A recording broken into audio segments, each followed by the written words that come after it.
thanks everyone for coming back to listen to our panel. I think it's going to be a really interesting one. Human-centric, digital divide, megacities. We've been hearing all of these keywords. But we all believe that there is a lot of work yet to be done to cover the uncovered. And it is in rural areas and some left behind areas, some indoor connectivity and hard to reach areas, what we're going to be talking about today with our experts. So I am going to do a terrible job introducing themselves, so I've asked them to do that, and I will start with you, Juris. Would you be happy to introduce yourself and let us know a little bit about what you want to cover in this panel? Yeah. Thank you, Maria. Good morning, dear participants here in the hall and also at your displays all around the world.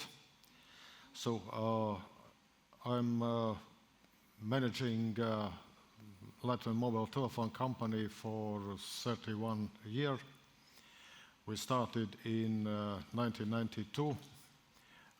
As an operator with NMT 450, and we built networks of 4 generations, and now we are heavily working on the development of the 5th generation. And to our opinion, the building the network technically is not the most complicated part. The most complicated part is to fill the environment with applications, with the use cases and different other issues. So if we are coming to our main topic, so about Europe's digital ambitions, so we see that the map of Europe is not very dense. There are some spots which are very heavily and highly with a high density of the inhabitants. However, there are huge territories with very limited number of people. And therefore, these Europe's 4 digital ambitions is a quite interesting task, because from the economical point of view, the operators are interested to have customers and to have revenues. On the other hand, the operator's task is not only business task, but operators are playing quite significant social role, especially nowadays when the social networks and different other issues and exchange of information is extremely important. So, but we can use the mobile network for different purposes, and here you can see so-called heat map, which reflects economical activity based on data which are received from the base stations. So we see that during the day, this is a Riga city map, and we see how during the day is heating up the economical activity in different areas of Riga, and then in the evening it's going down. And this information can be used for different purposes, not only for scientists, but also for operators, and also for state institutions for the planning. And here we see that how the data are collected. So the GDPR requirements are completely followed. We are collecting not personal data, but we are collecting data from the base stations. And this information is collected, processed, and together with Latvian University, it's used for different purposes. And for instance, in Latvia, this model was partly used for administrative and territorial reform planning. In Latvia, also big data were used for COVID-19 related decision making. And for smart cities and traffic safety, we can build up the models where we can plan the migration and how the transportation flows are changing. And finally, operators are using for themselves in order how to plan the investments in particular places of territory. Thanks, Juris. I'm sure we will pick up on a lot of those components. That's for Gerasimus. Steve, please go ahead, introduce yourself and let us know what's Nokia's point of view on this topic. That's right. So thank you very much for the invitation. And it's great to be here because I'm really interested in what everyone's saying today. So as you said, I work for Nokia. Hopefully you now know us all as a B2B innovator. I work in a marketing capacity, so I'm working in Europe in field marketing. Now, the nice thing about that, it gives me lots of chance to be engaged with many, many different projects and solutions, many with CSPs such as LMT. We're long-term partners of LMT. And we also work directly sometimes with the verticals and the industries. Now, what I think is really, really nice about this, we really are living quite a technological almost revolution right now. Yeah, there is huge focus on new technologies and what that's doing for us. I think Juris mentioned some of the data that he's capturing. Also, this focus on the societies and the good we can do for societies, and that's really strongly linked to what I think we're going to be talking about here today, and how we can actually manage to include people that have not been included, include people that have been underserved or not served at all. Right, and that way we can really move forward. Absolutely, so, yeah. Absolutely. Stanislav, please go ahead and let us know what is your interest in this topic from your point of view. Yeah, good morning. I'm responsible for mobile broadband development in the Ministry of Digital Transformation of Ukraine. Our ministry was created just in 2019. At that moment, only 65% of Ukrainians had 4G coverage. So we set a goal to the government to help to provide 4G technology to at least 95% of Ukrainians. And according to our calculations, mobile operators had to meet this goal in the middle of 2022. But after Russian full-scale invasion of Ukraine, a lot of things changed. So now we also are focused on networks restoration in liberated areas. And also I have a goal to create conditions to mobile operators to help them build their networks without unnecessary bureaucratic procedures in order to be able to cover wide spots faster, to rebuild network faster, and to decrease digital divide in Ukraine. Very interesting points. I'm sure we will cover a lot of those further. Gerasimus, please go ahead. Yes, hello. My name is Gerasimus Sofianatos, and I'm Deputy Head of Unit in Unit P5 in DG Connect, which is in particular managing together with the executive agency ADEA the CEF Digital. It's an envelope of 2 million euro, of which around half is going to be invested in the multi-annual financial framework until 2027, from 2021 to 2027 in 5G. And of course, we see in DigiConnect 5G as a continuum from rural areas to major transport paths crossing from urban areas. And we focus on the two extremes of this continuum. On the one hand, on the corridors, on the cross-border parts of the corridors, which are the most expensive to cover, and in particular in rural areas, in smart communities, as we call them, in small areas. So this is, to a certain extent, one of the most important reasons why I'm here today, to explain to you what are the possibilities that CEF Digital brings for smart communities in rural areas.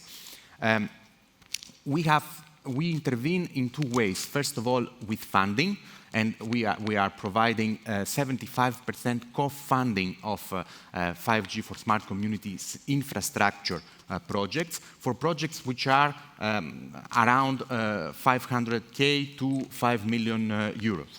And the second, let's say, area of intervention is that we are trying to build some blueprints of good cases, which then can be easily replicated all around Europe with funding or without funding. So to achieve this, we have set up what we call a dedicated coordination and support platform, which will accompany the execution of the program from the beginning until the end, and will collect those best cases, systematize them, organize them, and make them available for replication. Now, very quickly, what is, let's say, our calls? What do we finance? We have already completed 2 calls for proposals, and we are now at the moment of completing the second with signing the grant agreements. And we have launched yesterday a 3rd call for proposals for an amount of 51 million euros. So we will be able to finance 30 to 40 cases. We cover the passive and the active infrastructure, only infrastructure, not software for use cases, but also software for infrastructure, for 5G. We finance edge cloud hardware and software, and a limited part of fiber backhaul to be able to connect the last drop. We do not fund, as I said, the use cases. We expect the participants to be the owners of the funded 5G infrastructure in consortium with the use cases, which can be the rural authorities, for instance. And we always need to have a public authority, a service of general economic interest, as we say. And we give a lot of attention on security. So we request a self-declaration by participant entities approved by the member state that they fulfill the security requirements. I will be happy to explain more later. We will cover that exciting opportunity for everyone, I'm sure. Juliana, please. Thank you so much, and thank you for the invite. It's really excited to be here speaking about the connectivity in rural areas. So I'm part of Qualcomm's government affairs team, mostly covering topics around automotive cybersecurity and the metaverse. And connectivity and all those topics are linked to each other. And as you know, Qualcomm has been is a developer and innovator on 2G, 3G, 4G, 5G, and future 6G wireless system and technologies. And we've been expanding our portfolio over the last years. And nowadays, you can find our breakthrough technologies in different areas, for example, in cars, smartphones, and in the industrial environment. Connectivity is the key for the digital transformation, actually, for several sectors when we talk about transportation, health, education, but also about Industry 4.0. And 5G offers huge opportunities, not only for urban areas, but also for rural areas. And it can have a significant impact on rural businesses and on people as well. We've seen in a first report on the state of the digital decade published 3 weeks ago, I think, that around 55 households in rural areas are still not served by any advanced network, and 9% of households do not have any connectivity at all. And we need to find solutions for that. I would like to highlight here in particularly 5G millimeter wave as one example, because in our view, it offers possibilities for indoor access points in dense areas like stadiums or shopping malls, etc., but as well for factories in rural areas such as like the smart factoring, etc. On the other hand, 5G millimeter wave fixed wireless access offers ultra low latency and could be like a cost efficiency solution for households. But I mean, for future scenarios, and during the conferences, we talked about scenarios where everything is connected intelligently. Yesterday we talked about smart cities and the metaverse, etc. But I mean, we are all in line when we say we need to close the connectivity gaps in Europe, and not only in Europe. We see it across the globe as well. And just to name a keyword, and I know you will raise the question afterwards to the panelists as well, we are talking about the digital divide, which is quite huge. And I think one of the biggest issues with the digital divide is that it generates a lot of other divides. You're all of a sudden not included in society. Those numbers are shocking. Thank you for sharing those with us.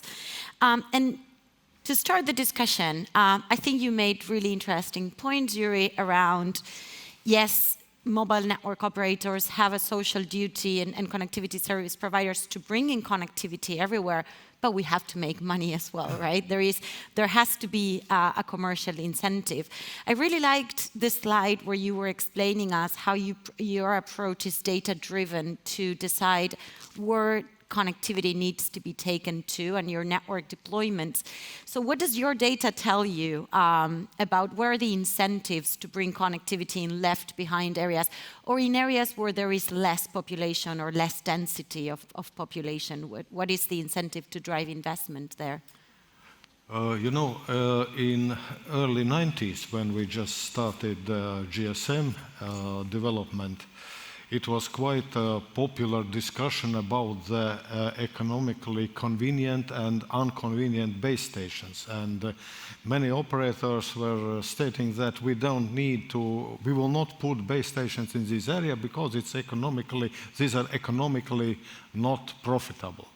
But in fact, we have to remember that base stations and the network is duplex, it's in two directions. And if this base station is in the rural area is not operating on the transmission, it can operate on receiving the signal or receiving the calls.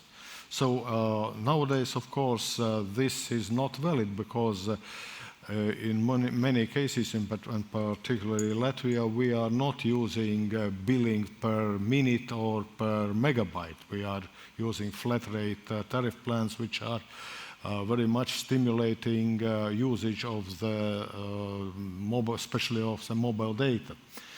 So, in fact, it's just a question of the matter of time, because if we will put the base station somewhere in the not so in area with not so high density, after some time the economical activity will happen, and as we saw from the heat map in the center of Riga, but not only in the center of Riga, there are some spots where activity is on different time, not during the daytime when the city downtown is red. So it's always very important to make analysis and to have the decisions based on data, and not on political or some semi-economical biases. Well, I think that sometimes there are different realities. Like, for example, now, Stanislav, in Ukraine, the reality about driving investment and commercial incentives is a lot different. So what is your roadmap, and what are you expecting from the telecommunications ecosystem to help you rebuild the liberated areas and bring connectivity everywhere again in your country?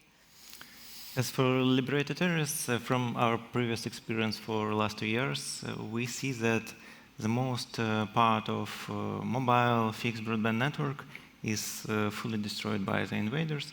So operators need to build everything from the scratch and invest a lot of money. And subscribers there has a big need to receive any connectivity as soon as possible, because they can't communicate with their relatives, friends, and even just read truthful information from the internet. But there are several problems with this. First is that companies need to wait for the demining process, because there are a lot of cases when Russians leave explosives in the network equipment, and there were several accidents where people were injured due to this. Second problem is that it's hard to connect equipment to the electricity supply. The reason is that power stations are also destroyed almost in all occupied territories. And also mobile companies need to build new masts, new towers in rural areas, especially because buildings with equipment on their roofs, most of all, are destroyed because the first thing that occupiers do in such territories is to cut off any connectivity, mobile, fixed broadband, in order to put local people in a stressful situation. So our goal is to simplify all procedures to operators to enable them to rebuild network fast and to provide services as soon as they can. The first step we took last year when the parliament adopted changes to the law, which halved the time which was needed to receive ground rent, just to start the building of the masts. If previously it took 1 year, now it can be done in 6 months.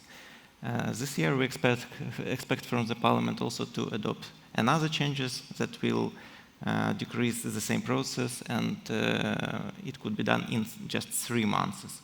So it really could help improve speed of network rebuild.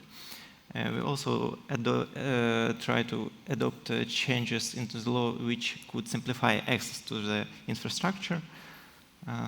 It will be fully in line with EU directive, which decrease costs to the network deployment, and we also hope that it will help local providers there. And the thing that we expect to launch maybe next year is universal access, universal services. By them, we will meet 2 goals. First, to help low-income families to pay for the electronic communication services, because a lot of people, they lost their jobs, plants, factories were destroyed, and they don't have income enough to cover all the expenses. And second idea of universal service is to help small local providers to rebuild their networks, because not of them have enough money for new equipment, for a new fiber optical network. Excellent. Thank you. Thank you very much. And Gerasimos, you mentioned about this newly launched program, and obviously it is for the whole of Europe. How does the program specifically target incentivizing investment in left-behind areas, that being rural or indoor areas, uncovered areas? And what are the specific outcomes that the EU Commission are seeking to achieve with the program, the long-term outcomes, I mean? One of the basic conditions to qualify for the program is not to have 5G network. So we are targeting areas which do not have currently 5G network, and there is no network planned in the next year. So these are basically wide 5G areas. In these areas, of course, there will be investment to build the network, and the private sector will need to cover its part, 25%, which can also benefit. They can also benefit from other funding sources, from other funding programs. So it is to a certain extent cumulable, as long as the cost that is covered is different. But the idea is that those areas will benefit from a 5G network, which was not there before, and of course by the use cases. And we incentivize, in particular, to have more than one use case. So it could be smart farming, it could be also a hospital, smart health, e-health, it could be emergency services, it could be, we have seen surveillance of borders, border surveillance. So there is a multitude of use cases that could benefit afterwards the local authority.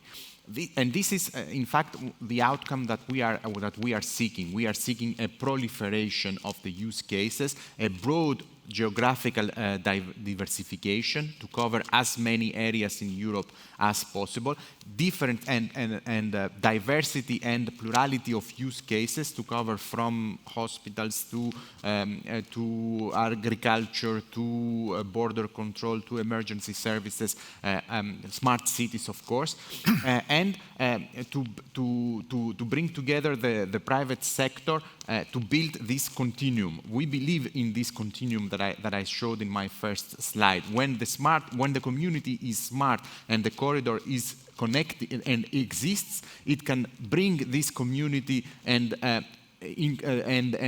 contribute to its inclusion to the overall economy. So all this is an ecosystem that is being built, and from which, to borrow a phrase from Elisabeth from her presentation, will act as a spiral and will help boost the dynamic of the community. And that gives me a great segue into the next talking point, which is, Juliana, you mentioned use cases and rural applications. And obviously, like Qualcomm, you guys have been like super active in a lot of practical examples of how can technology drive use cases in rural areas? What's your view on either 4G, 5G, because there's some areas that not even 4G, right? That can drive these new use cases and applications. How can technology help that? Yes, thank you, absolutely. So we are part of several projects across Europe, and we are partnering with a stadium in Liverpool on 5G millimeter wave, and we would love to see more millimeter wave projects actually for dense areas, because we really believe it's key for high capacity data stuff, etc. But I would like to focus on one specific example. It's a project which is co-funded by the Council of Dorset in the UK. And we are working together with farmers who are mostly like cut off from new technologies, from connectivity. And we deploy together with partners 5G millimeter wave there to help them to go into the smart farming sector and to help them in their digital transformation. This is actually an amazing project, and as I mentioned, I'm pretty sure we will see more around those things in the next years. Yeah. By the way, it's a multi-award winning project. Every time that we go into any awards, Dorset wins. So congratulations on your contribution to that. Yeah, they've won an award. I think it was in the end of last year. Yeah, and another one this year, because I was in an award ceremony and they won another one. So Steve, as a vendor, can you please expand on the technology that you create specifically around fixed wireless access, and how can that help either drive the costs down or facilitate getting connectivity indoors and also in hard to reach areas? Yeah, sure. So thank you. I think that's quite a wide area. So to step back, and we've already been mentioned, I think, where you said you could be 4G, it could be 5G, right? So fixed wireless access as a technology really came around in 4G times. Precisely the first use cases that we were seeing there was urban use cases. Yep. Operators were running fiber. There's areas that were so dense they couldn't cover everywhere, or perhaps industrial parks were left out in the original plan. It's all the economics of where you can go and how many users you've got at the end of each point, right? And fixed wireless access was, and still is, a fantastic solution for that. It's something that can be deployed relatively quickly. It's something that could be put in place. It could then be taken away as fiber goes there, and it could be put somewhere else, right? So as a tool for actually bringing connectivity to your target areas, it is fantastic. Now we come into the era of 5G, and the project that Julian just mentioned is really, really nice. We are very, very involved as well in many 5G fixed wireless access projects. We're now moving, we're seeing the industries and the operators look at moving out of urban areas. It's becoming a good solution to actually connect previously unconnected areas in rural. Millimeter wave is a key topic. Many operators now are looking at millimeter wave and what they use that for. Fixed wireless access fits very neatly into that part. And specifically on millimeter wave, we've been looking at the capability of the technology, the distances that you can, and this is getting better by the day. We're actually have been doing some projects where we can actually get quite a long distance over millimeter wave, which is great news for operators. And the only other thing I could mention really, well, there's probably lots, but key to your question, I think, when you're actually deploying, you have to look at the ease of that. So, you know, you could compare fixed wireless access as a tool to go to a place where you don't have fiber. It can now even be, and it's being marketed as fiber-like experience. As you said, with the low latency, the speeds, it is a very, very viable product to be putting out there for anyone. But doing that is another matter. Historically, you will be sending engineers. You've got to make the things work right. You've got to align them all. So what does the technology do for us is we have options. You know, these days you can connect fixed wireless access with antennas that you can fix on the outside of the house. There are fixed wireless access receivers that can actually go inside the house, so the signal actually enters inside the building. Yeah. And if you think about that, I don't know whether you've fiddled with things like this before, but finding the right position and making it work as optimal as you want can be difficult. And the technology is solving that. Most certainly, within our products that we have now, there's a lot of automation of those sort of features. So the actual fixed wireless access boxes that you buy can actually self-optimize. They can tell you where they should be placed. And they work with the technologies inside the house as well as outside. So there's many advances, and this will keep on going, I think. Yeah, and I think yesterday in the last session we were discussing how actually fixed wireless access has become one of the key use cases of 5G, because it has actually provided that cost benefit into bringing this fiber-like connectivity without having to dig streets or anything, and using the power of wireless, which is actually really good. So we have a few minutes left before we open the floor for questions and also for our online audience. And I wanted to cover the other element of this panel, which is the benefits for the end user and how we actually boost the economy. And I want to bring it back to you, Juris, because you actually are the front door of the user. You are the one who, as a network provider, you interact with the end user, and you obviously bring the benefits to them. Where are the elements on bringing this connectivity that you think can mark a substantial difference in boosting economy and reducing that digital divide?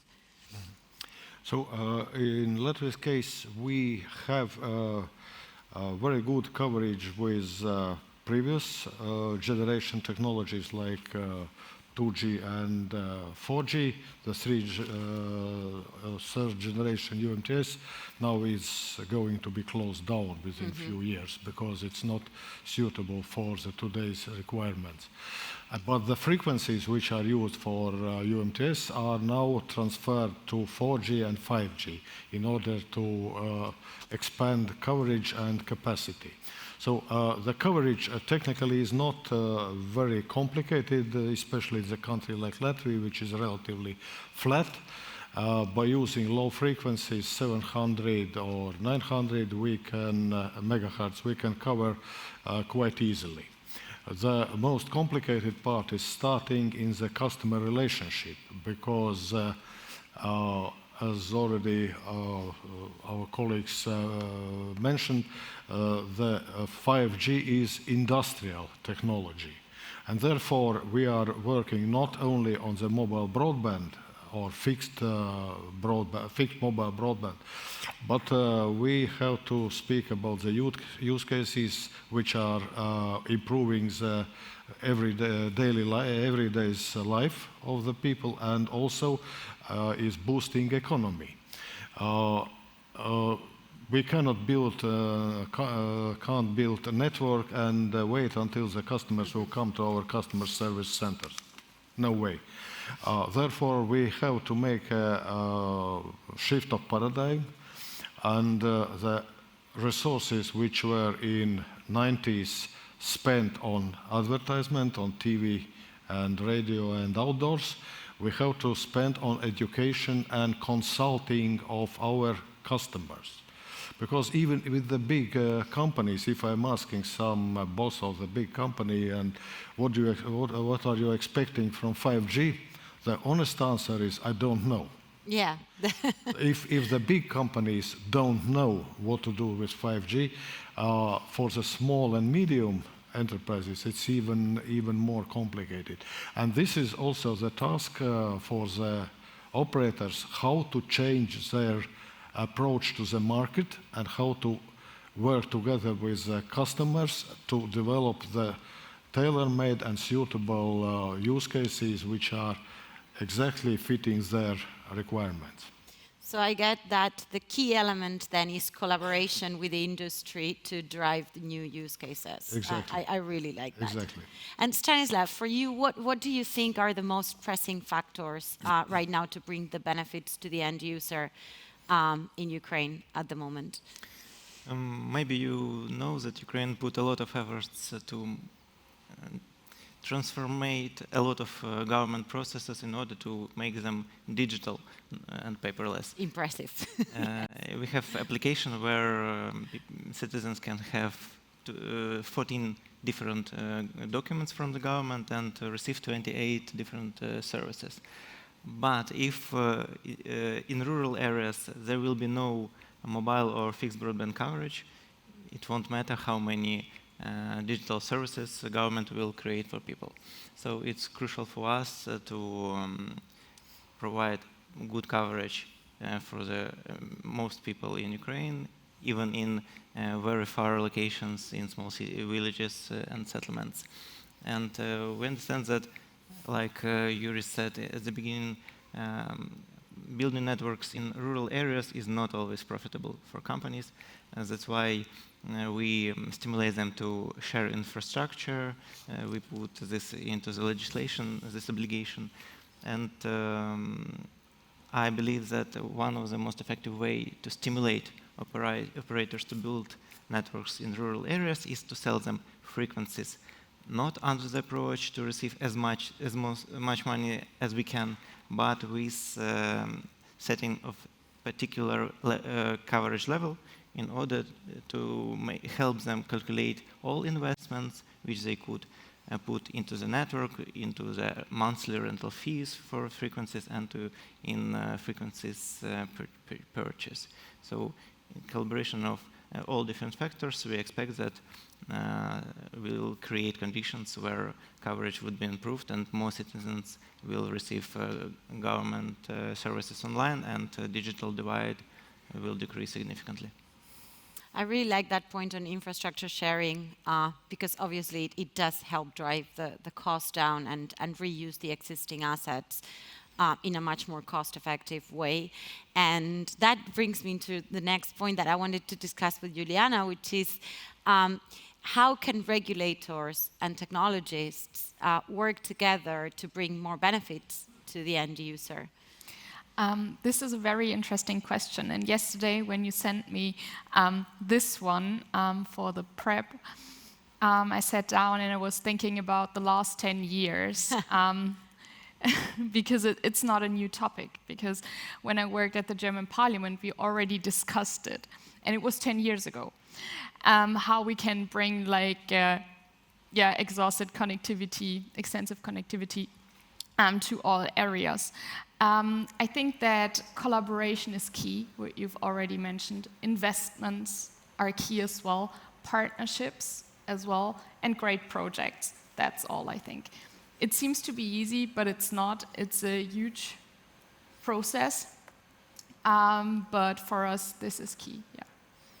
Yeah, I think, and here we have a very good representation of what a nice collaborative framework would have. I mean, Erasmus, with the Smart Communities program, you are helping drive that investment forward. Any final remarks before we go into the audience's questions on what expected outcomes do you want to achieve in terms of the benefits to the end user, yeah, I think the economic growth of Europe as well? Of course, the end user is in the center of our preoccupations. And the network deployment is normally scheduled to take 3 years, and afterwards the operators are free to use it for other purposes and not only for the service of general economic interest. The end users can benefit from this multitude of use cases and afterwards can benefit from a 5G network which is there in their territory and all the proliferation and all the benefits that this can bring. As I said before, our aim is not just to finance a number of use cases, 40, 50, 60 use cases, but what we aim for is the proliferation thanks to private investment and thanks to other funding, other national funding such as the Recovery and Resilience Facility or the structural funds. With these, first of all, by reducing the cost of deployment, we are making the business case, we are reducing the cost and we are making the business case so that more rural areas, more semi-urban areas are economically profitable for the operators. We are building the culture also for the end users to use these networks and to use the use cases.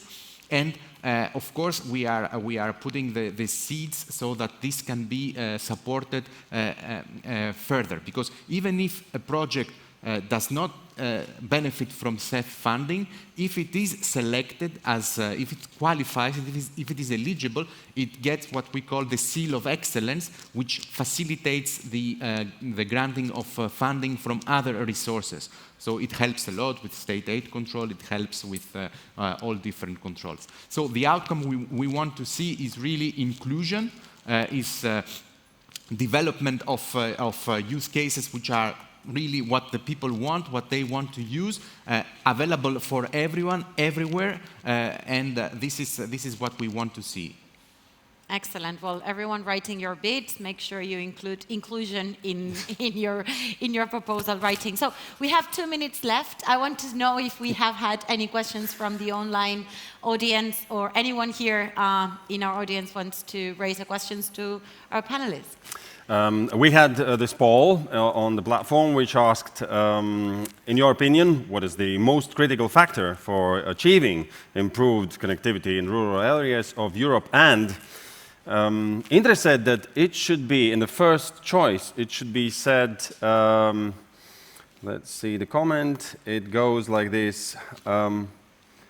First answer in the poll should be complemented with the word efficient investment. So, 69% are for efficient investment in broadband infrastructure. And of course, it is about money. Who would like to put something like that there without return?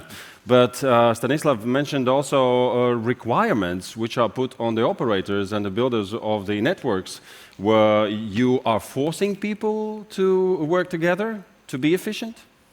No, we provide such requirements if companies want to buy frequencies, for example, 700, 800 megahertz, then we ask them to build coverage not only in areas with some amount of people, but cover rural areas as well, in order to make more people be able to have communication, connectivity, and use what is important for us, government services online.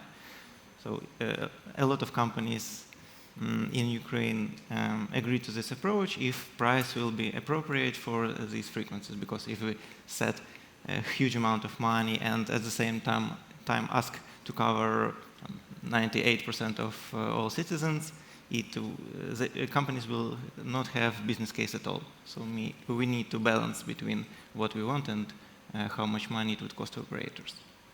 All right, I guess that's it for now. And thank you for the panel. And Maria, thank you for hosting the panel.